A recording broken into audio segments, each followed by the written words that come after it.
Hi guys, just a quick recording to teach you how to do a print to file when somebody buys a digital image. I'm going to show you how to do that really quick. First off, most of ours are always going to be images that you're going to have to mark. So up here you see a little check mark next to these files.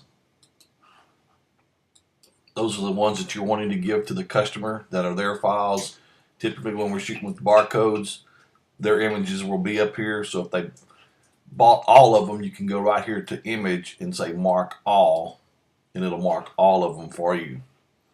So really quick, I'm gonna go right over here. We usually have packages that are set up that say print to file, and in this case I'm gonna go ahead and click this one,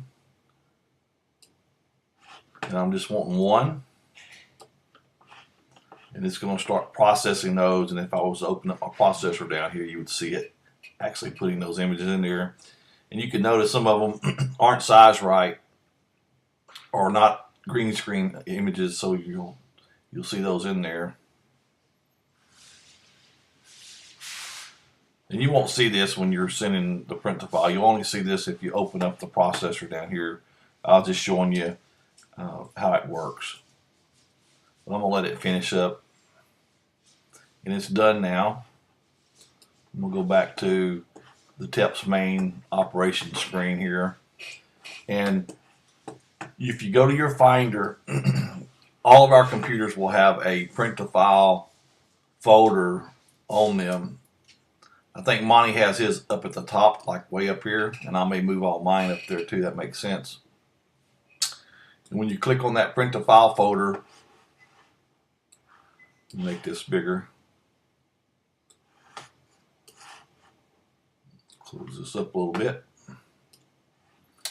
You'll see all these digital images that you just sent to this print to file folder. I also have a folder inside of mine that says save print to file.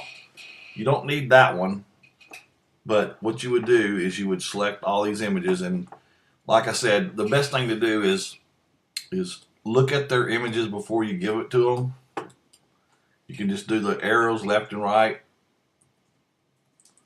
and you'll see that that one doesn't really fit that template. That one's not a green screen. That one's not a green screen. But you want to make sure that the orientation is right. You don't want to give the customers a file that's not capable of being printed correctly. And if you have a problem, just ask one of the photographers there, me or Monty, and we'll try to help you out. Okay, but once you have all these images, what you want to do is you want to select all of them. Do that again. I'm just clicking and holding down on the shift, and then this one down here by itself for some reason, I'm having to hit the command key to select it. What I want to do is I want to drag all these images over to my USB thumb drive that I have plugged into my computer, and we always keep one plugged in.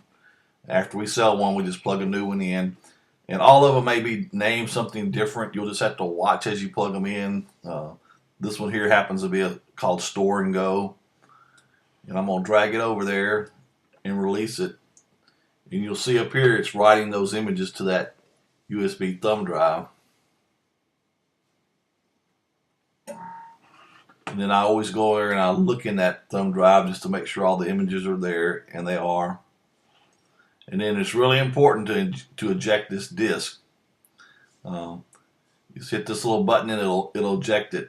If I don't eject this disk, Mac will give you a nasty little warning telling you you did something wrong. Don't worry about it, but just get used to ejecting the flash drive. And I've ejected it now. And if I go back to my Finder, it shouldn't be there, and it's not. And that's basically how you do the print to file. Remember, just plug in another blank one once you do this. Another thing I do just to keep myself organized is once I do this, I select all these files again, and I just drag them into that save print to file folder. That way, when I do my next digital images, I'll see all their images down here, and I won't see all the ones that I've already sold that day. I just keep them in this folder just in case I need them for some reason later. And at the end of the day, if nobody comes back and says they're missing something, I'll throw that folder away. All right, that's it. And we'll continue with some training later. Thank you.